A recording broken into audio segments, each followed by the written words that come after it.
ئامادەبوانی بەڕێز زۆر سوپاس و ئامادەبوونتان ئەمڕۆ خۆشحاڵین لێرە لە پارێزگای هەولێر لە گەڕەشی ئاراسی پیرزین قوتابخانەیەکی هەژدەپۆلیەکەینەوە کە لەسەر تێچووی حکوومەتی هەرێمی کوردستان بە تێچووی 1 ملیار و 841 ملیۆن دینار ئەم قوتابخانەیە تەواو کراوە لە کابینەی نوێمی حکوومەتی هەرێمی کوردستان بە فەرمانی جەنابی سەرۆکی حکوومەت مەبلەغی 437 ملیۆن دینار تەرخان کرا بۆ تەواوکردنی قوتابخانەکە.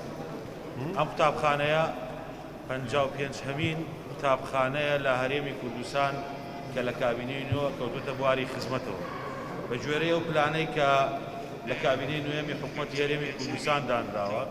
و ئێستا تەرخانکردن و ڕەزامەندیدان و دەستپێکردنی کاریش لە هەندێک شوێن دەستی پێکردووە بۆ زیاتر لە 30 پرۆژە کە لەسەر ئەرچی حکوومەتی هەرێمی کوردستانەوە تێچووەکەی لەلایەن جەنابی سەرۆکی حکوومەتی هەرێمی کوردستان بە بڕی 23 ملیار و 600 ملیۆن دینار تەرخان کراوە بۆی کارکردن لە 30 پرۆژە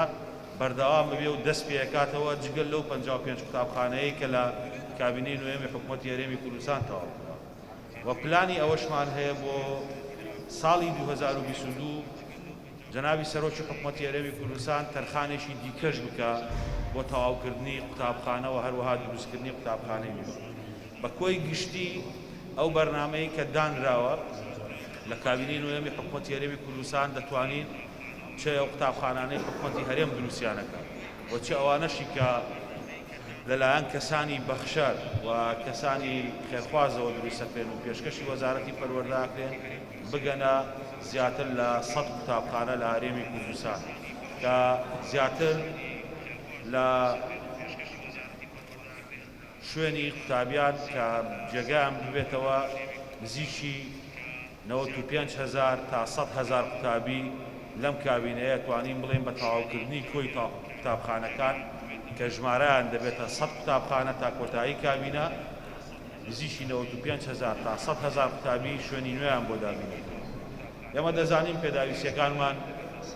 لە کەرتی پەروەردە زۆرن و دەزانین پێداویستیشمان بە دروستکردنی قوتابخانە و بە نۆژەنکردنەوەی ئەو قوتابخانانەی کە ئێستا هەمانن بەشێکیان پێویستیان بە نۆژەنکردنەوەیە بە فراوانکردنیش زۆرە بەڵام لە هەمان کاتیشە بەڕەچاوکردنی دۆخی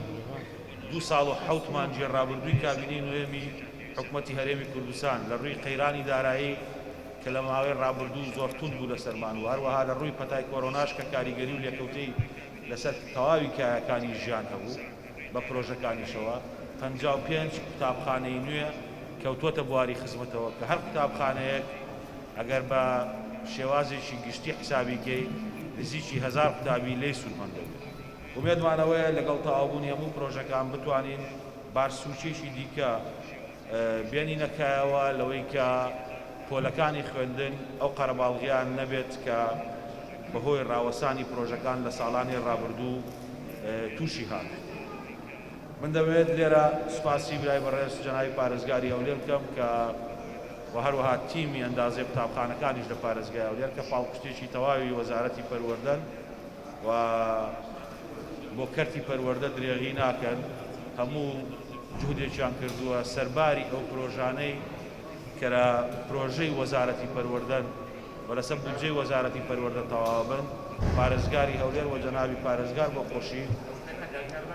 جهودێکی ئیسیسنایی یەکات بۆ نۆژەنکردنەوەی قوتابخانەکان بۆ پشتگیریکردنی قوتابخانەکان لە ڕووی دابینکردنی پێداویستی بۆیان و هەروەها بۆ دروستکردنی قوتابخانەی نوێش. لێرە پێم خۆشە بە ناوی وەزارەتی پەروەردە سوپاسیان بکەم و جێگەدەستیان دیارە کوردستان ئاوادان بێ و پیرۆزی هەموو لایەکان. دووبارە ئێمە وێڕای سوپاس و تەقدیر لە بۆ وەزارەتی پەروەردە و جەنابی وەزیر دەستخۆشیش لە بەڕێوەبەرایەتی گشتی پەروەردەی هەولێر لەگەڵ سەرجەم پەروەردەکان دەکەین کە ئەوانیش لە چوارچێوەی ئەو پلانە هەم لە ڕێگای پەرەپێدانی پارێزگا هەم لە ڕێگای وەبەرهێنانی وەزارەتدا هەمیشە ئەو جێگایانە اختیار دەکەن ئەو جێگایانە دەستنیشان دەکەن کە زەڕوریەتی لە پێشن و بە بەردەوامیش مەیدانیان لەگەڵ کەموکوڕیەکان و چاکردنی کەموکوڕیەکاندان بۆ ئەوەی کە بتواندرێن قوتابیان لە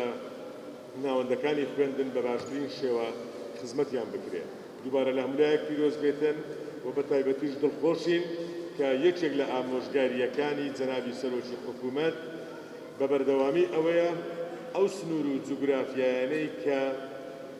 پێویست دەکات دەستی خزمەتی حکوومەتی بگاتێ و ئەو شوێنانەی کە پێشی دەگۆترێ خەڵکی مامناوەند و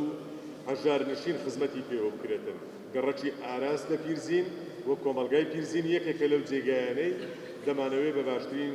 زۆر لە هەموو بوارەکاندا خزمەتی بکرێ و هەموو لایەکتان بەخێر بێن و پیرۆزبایی بەتایبەت لە قوتابیانی ئەو قوتابخانەی و ئەو گەڕەکە دەکەین. هەر شاد و سەرکەوتوبن و زۆر سپاس.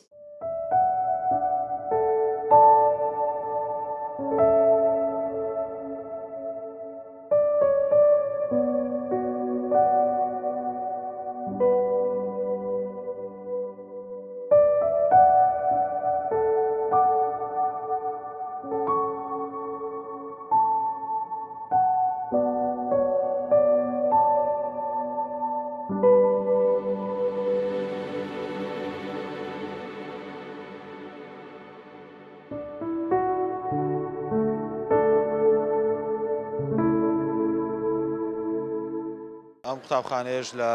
پیرزینە لە گەڕەکی ئاراسەوە شوێنێکە کە پێویستی پێ هەبوو لۆدێکی زۆر لەسەر قوتابخانەکانی دەوروبەر هەبوو. جەنابی سەرۆکی حکوومەت پارەی پێویستی تەرخان کرد بۆ تەواوکردنی ئەم قوتابخانەیە بۆ ببینن قوتابخانەکە بە گژمەی 1 ملیار و 841 میلیۆن دینار ئەمڕۆ کەوتوتە بواری خزمەتەوە بۆ خزمەتکردن بە قوتابیان و مامۆستایان و خەڵکی مسنوور. یەکەم لۆدی دووداوامی و سێداوامی کەمترێک کاتەوە. خاڵی دووهەمیشەوەیە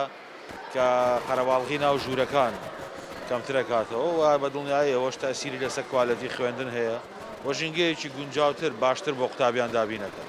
ڕێنمایی ژمارە 14 ساڵی 2021 دەرچووە بە جۆرەیە و ڕێنماییە شایستەی دارایی بڕاوایان بۆ دیاری کراوە. لە هەندێک شوێن بەهۆی کەمی سویلا بە تایبەتیش لە سلێمانیوانە گرفت هەبووە، بەڵام لە شوێنەکانی دیکە وا دەست پێکراوە. مانجی 12شیان پێدراوە و شایستەی لیستی مانجیەشیش حازرەکەن. ئەوەی کە لەسەر ئێمەیە وەکو وەزارەتی پەروەردە بۆ یەک ڕۆژی لیستەکانمان دوانە خستووە لە کاتی خۆیان ئەو لیسانەی پێویست بێت لە پەروەردەکانی ئێمە ئاڕاستەی گەنجینەکان و ئاڕاستەی بانکەکانی شەکرەوە کرێتە چەک. ئەوەشی کامێنێتەوە شێوازی سەرفکردنی پارەکەیەتی و پاڵپشتیان و پشگیریانەکەین ئەوەی کە پێمان بکرێ بۆ خزمەتکردنیان درێغی ناکە. ئێستا لە پرۆژەکانی حکوومەت 30 پرۆژە ماوە کە لە کوردستان کاری لەسەرەکرێ و ڕەزامەندیان بۆ دراوە و هەل لە ناو پارێزگای هەولێر 11 قوتابخانەش لەو قوتابخانانن کە لەلایەن بەخشەرەکانەوە دروست دەکرێن. بەشێکیان وا دەستیان کردووە بە سەرەتای کارکردن، ئەوانی دیکەش مامەڵەی دەوایرەکانی حکوومەت لە شارەوانی لە پارێزگا و لەوانە تەواو بوو لە ئایندەیەکی نزیک ئەوانیش دەست پێکەن. واتە 30 قوتابخانەی حکوومەتی هەرێمی کوردستان لەسەر تێچووی حکوومەتی هەرێمی کوردستان لە سەرتاسەری کوردستان. بەخشەرەکانی هەولێریش ئامادەیان دەربڕی بۆ دروستکردنی 10 قوتابخانە و قوتابخانەیەکی دیکەش لەو ماوەی ئەخیری ئیزافە بووە. 11 قوتابخانەی دیکە لە هەولێریش ئەوانیش کاری لەسەرەکە. زۆر سپاس. ئێمە ئەوڕۆ زۆر دڵخۆشین لە جێگایەک کە کۆمەلگای پیرزینەوە لە گەڕەکی ئاراز پرۆژەیەک لە پرۆژەکانی خزمەتگوزاری حکوومەت هەرێمی کوردستان تەواو دەبێتن کە بە گوژمەی ملیارێک 841 میلیۆن دینار قوتابخانەی هەژدە پۆلیە دروست دەبێت. بە دڵنیاییەوە کردنەوەی قوتابخانە و دروستبوونی قوتابخانە و تەواوکردنی قوتابخانەکان بەشێکی گرنگ دەبی لە پێشوەچوونی پرۆسەی پەروەردە. ئێمە بەناوی پارێزگای هەولێر زۆر سپاس لە بۆ جەنابی سەرۆکی حکوومەت لە چوارچێوەی پلانەکانی حکوومەت کە هەمیشە لە بواری پەروەردەدا تەرکیزێکی زۆر لە کابینەی نوێیەم خراوەتە پێشوەچوونی ئەو پرۆسەیە. و سپاس لە بۆ جەنابی وەزیر و وەزارەتی پەروەردە دەستخۆشیش لە بەڕێوەبەراتی گشتی پەروەردەی هەولێر کە ئەوانیش لە چوارچێوەی ئەو پلانانە بەخۆ گونجاندن لەو شوێنانەی کە پێویست دەکاتن ئەو جۆرە خزمەتگوزاری لە بۆ هاوڵاتیان دەگاتن. بە تاکید زۆر دڵخۆشین بەکردنەوەی ئەو قوتابخانەیە وەکردنەوەی قوتابخانە بەشێکی گرنگ دەبیتن لە پێشوەچوونی پرۆسەی پەروەردە. یەکێک لە نەخستانیەکانی ساڵانی ڕابردوومان بووە هەم لە ناو پۆڵەکان ئەو لۆدەی کە هەبووە هەم لە قوتابخانەکان کە ئەو لۆدەی هەبوو دوو دەوامی و سێ دەوامی هەبوو. بەکردنەوەی ئەو قوتابخانە بە تاکید ئێمە دەچینە خۆناغی باشتر و ئومێدیشمان وایە وەکو جەنابی وەزیر باسی کرد ئەو پلانانەی کە هەیە چ ئەو قوتابخانانەی کە لەلایەن حکوومەتەوە لە پلانی ئایندەش بە دڵنیاییەوە لە پلانەکانی 2022 زیاتر تەرکیزی دەخرێتە سەر چ ئەوەی لەلایەن خەڵکی بەخشەرەوە دروست دەکرێتن بگەینە ئاستێکی باشتر لە ئەوەی کە بتوانرێت لە هەموو جێگایەکان خزمەت بە خەڵک و خزمەت بە قوتابیانی کوردستان بکرێتن. زۆر سپاس.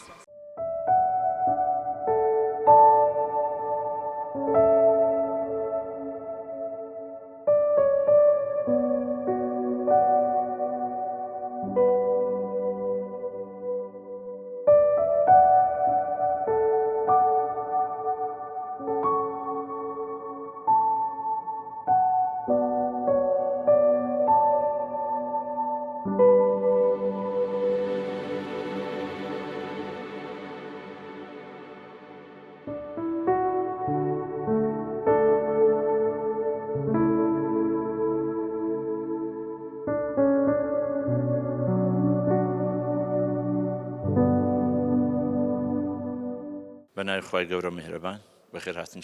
کەناڵەکەتان دەکەین کەناڵی پەروەردەیی سەر بە وەزارەتی پەروەردە زۆر بەخێر بێن ئەرکتان کێشە من وەکو بەڕێوەبەری قوتابخانە کڕمکەری مستەفا ئەوڕۆ لەژێر سەرپەرشتی جەنابی وەزیری پەروەردە ڕێزدار ئالان ئەمەساعید هەروەها لەژێر سەرپەرشتی و چاودێری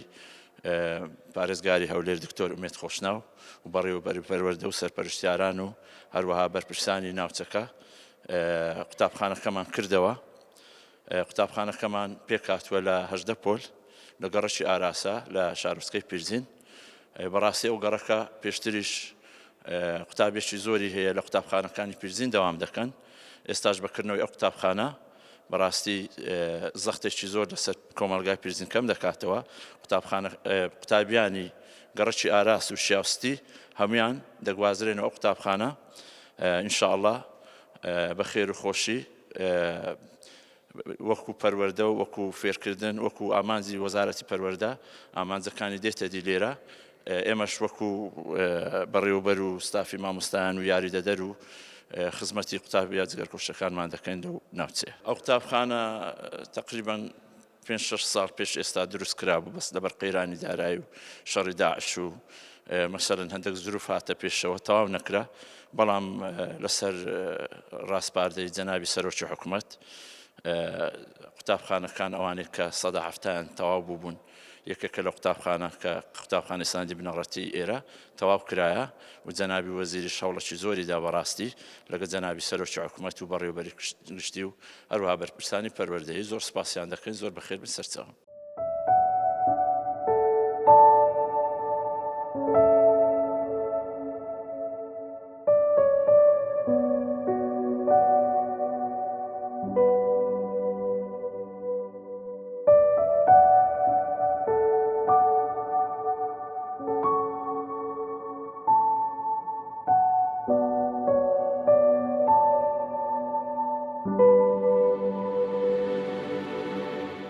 سپاس حکوومەتی هەرێمی کوردستان کە لە شوێنێکی گونجاو قوتابخانەیەکی کردەوە و سپاسی دەکەین وەڵاهی کرایەتەوە لە شوێن لەکن مارمە نزیکە و قوتابخانەکەش گەورەیە سپاسی وەزارەتی پەروەردە و حکوومەت دەکەم